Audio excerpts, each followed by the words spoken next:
I'd like to introduce our first reader for this evening, Nancy Connors.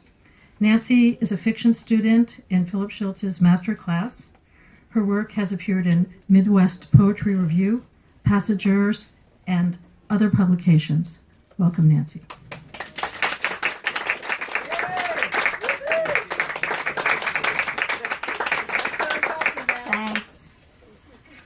Before I start, I'd like to thank the Writers Studio and Philip Schultz for giving me the opportunity to read, and also to Andrea for setting up this year's reading series and publicizing it so effectively.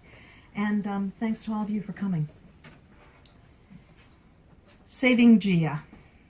When it got dark, the rain that had trickled down on them all day finally stopped. Patty and the chimpanzee she'd recently kidnapped were hunched over a sorry excuse for a campfire. It was so smoky and puny that Patty couldn't get the can of beans hot, and she was starving. "Fuck it," she muttered, and started eating them cold. What a cliche, canned beans like something out of an old hobo cartoon. But she hadn't known what else to buy at the crappy little convenience store in the crappy little town near where she'd set up their crappy little camp. The rest of her money was going for food and cigarettes for the chimp she called Gia. So now here she was in a plastic poncho, her pants wet from the rain, sitting next to a nicotine-addicted, drugged-out primate and choking down a can of gelatinous baked beans. Patty was lonely and exhausted. After 2 days on the road with Gia, who could only sign a dozen words and wasn't the talkative type anyhow, Patty wanted to call her boyfriend Michael, but she was afraid of what she might find out, that the cops were after her, or something more sinister. She wouldn't put anything past the Russian who ran the lab where she used to work. She sighed and lit another American spirit for the chimp, who accepted it listlessly. It was one thing to feel awful about the pending beheading of a test chimp at a sleazy, utterly questionable laboratory, but it was something else entirely to kidnap her, although the kidnapping itself had been easy. Patty had planned it out, and she'd been careful, but also lucky. Who knew that the night security guard could be bought with a 3-year-old bottle of Vicodin? But after she'd gotten Gia into her Corolla, things had gone south. Patty hadn't expected she'd have to keep Gia on quite so much Xanax just to keep her calm. She'd given Gia the last one a few hours earlier, and the animal liberation people who were supposed to take Gia to a sanctuary still hadn't showed up. Gia had a nasty smoker's cough, and for 2 nights in the tent, she'd alternately hacked and farted. Then she spent her drugged-out days sitting on a damp log, a silent, chain-smoking presence who stared at Patty with an expression that said, "What now, Einstein?" And the figs, Jesus, the figs, major part of a chimp's diet. And try getting a couple of crates of fresh figs in Stumblebum, New York in October. At the lab, they had just appeared, along with bananas, oranges, and small amounts of meat. And shouldn't she get some meat for Gia? She was starting to look a little wan. Her eyes were dull, although that could have been the drugs. As it was, Gia was pretty awful looking anyhow. She was 56, and old age had set in. Her skin was freckled, her fur was coming out in patches, and her teeth were yellow and broken. She was pretty much circling the drain, which is how she ended up in a shitty lab, testing yet again the effects of nicotine on primate lungs. Everybody else in the lab said Gia's time was up anyhow, so beheading her and examining her lungs was no biggie. That's because everybody else in the lab was male and young and full of themselves. To them, one more dead primate was just collateral damage. Patty was odd woman out. She'd taken the job because it was the only thing available. Dr. Volkov, the Boris and Natasha sound-alike who ran the lab, continually reminded her, often in front of her so-called colleagues, that she wasn't qualified for the job. So with that keen recommendation from their leader, she became subject to routine, anonymous humiliations. Like the day she opened her lunch bag to find one single bite taken out of everything, sandwich, apple, brownie. And she had so many used condoms draped across her windshield that she kept a box of latex gloves and cleaning materials in her trunk. So she kept her head down and her mouth shut, and she bonded with the most civilized being in the lab. That was Gia, known to everyone else as G48. It had started with a game of peekaboo. After Patty hit her face a couple of times and called out, "Peekaboo," Gia had imitated her. When Patty laughed, Gia had replied with her own huffing laugh. Patty was charmed. Patty stood up and tossed the bean can in the fire and started gathering branches and leaves to build a bed for Gia on the picnic table. It wasn't easy. "Watch me," she signed to her. The past 2 nights she'd been modeling chimp bed building behavior, hoping Gia would take the hint.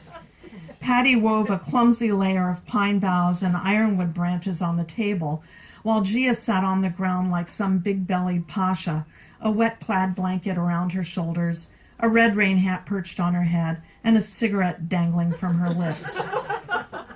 When Patty was done, she climbed onto the wet mess and mimed sleeping.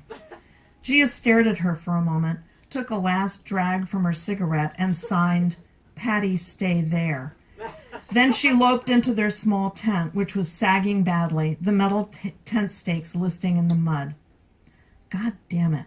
Patty's voice, harsh and weird, echoed in the trees. She walked to her car, took out the protective plastic mask she'd taken from the lab, and put it over her face. It was a pain to sleep with it on, but she wasn't sleeping anyhow, and she didn't want Gia to wake startled in the night and rip her face off. "I'm doing the right thing," she said aloud, but that was getting harder to believe. She'd worked in Dr. Volkov's lab for 2 years, but all that was in the garbage now, and God knows he'd warned her. He'd seen her playing with Gia, watched her put her hand against the cage bars, and encouraged Gia to do the same. "Patricia, do not interact with these animals in human ways. Do not connect," he'd said, as if Volkov had a clue about what connection meant. If he'd found out she was teaching Gia sign language, he would have fired her on the spot. So she limited the language lessons to those rare times when she and Gia were alone together. When she'd taught Gia her first word, banana, and when Gia had looked into her eyes and signed it back to her, Patty had started trembling and had turned away from the cage, ready to share the news. But of course she couldn't tell anyone, especially not Michael. He didn't even work at the lab, but he'd be so Michael about the situation. A little angry about what he'd see as a flouting of the rules, a little superior, a little badgering. Doesn't the protocol prohibit interaction with the animals? Anybody can teach a monkey to sign a few words. Are you sure it's worth the risk? All the while pressuring her to admit she'd made a mistake. But she hadn't made a mistake. She'd opened a door between Gia and her. It wasn't going to close again, and she was glad of it. Joyous, even. Because when had she ever connected to another being on such a basic, profound level?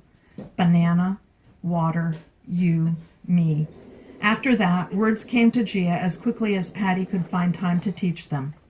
Another thrilling thing about teaching Gia to sign, and Patty was embarrassed to admit this even to herself, was that she had the power in their relationship. She chose the words: blanket, cup, hand. She taught Gia to sign Dr. Evil for Volkov and little asshole for Jason, the worst of the lab bros. She was having fun, and Gia didn't care. In fact, she acted a little like the star pupil in 3rd grade, slightly bored, wondering when lunch would be served. When the date of the beheading was announced, Patty told herself that when the end came, she'd be able to turn away from Gia. Instead, she'd sort of, fallen in love with her. Michael, Volkov, all the lab bros. There was so much male judgment all around her, but Gia didn't judge. She just was, moment to moment. Patty found herself staying longer and longer in the lab. She told herself it was for the work, but the truth was that Gia was more fun than Michael. One day, Patty brought her a small yellow stuffed bear. Gia reached out her articulated fingers for it, then smelled it, licked it, and looked at Patty. Then Gia signed its name, Banana. For weeks afterwards, Patty would think back to that moment and feel utterly, completely happy. So when the day for the beheading approached, Patty became despairing, then desperate. Gia couldn't die. She wouldn't allow it. She would save her. In the tent, Gia shifted next to her. At least it was warmer inside, and tomorrow would be better, because surely tomorrow someone from the Animal Liberation Group would show up. She'd found them on the deep web, and after some exchanges of encrypted email, a guy named Zed called her. He appeared to be the leader of the shadowy group. Zed was incredibly paranoid. He'd used one of those voice disguising tools that made him sound like an angry adenoidal elf. You get her to us, we'll get her to a rescue place down in Georgia, he'd said. You're not going to sell her, right? Or take her back to Volkov? A little trust here, Patty. Geez. Zed, I found you on 4chan. You disguise your voice when we talk, and I'm almost sure your name isn't Zed. So far, the trust is pretty much one way. Patty was thrilled to realize she sounded tough for the first time in her life. She pumped her fist in the air and then immediately felt stupid. Fair point, Zed squeaked. Let me provide you with some of our bona fides. You remember the greyhound theft at the track in Iowa 2 years ago? Those beautiful babies are living the high life on a ranch in Montana as we speak, thanks to us. The mink liberation action in Washington state last December? That one where the minks escaped into the forest? Didn't a lot of them freeze to death? Could have gone better. But the important thing to know is that was us. We'll get Gia down to the primate rescue facility, tell them she comes from a Romanian circus, and before you know it, she's sitting pretty in a beautiful 50-acre facility with rope ladders, tire swings, and plenty of companionship. The Romanian circus concept did not inspire confidence, but what choice did Patty have at that point? She'd painted the two of them into a corner. I'll stop there. Thank you.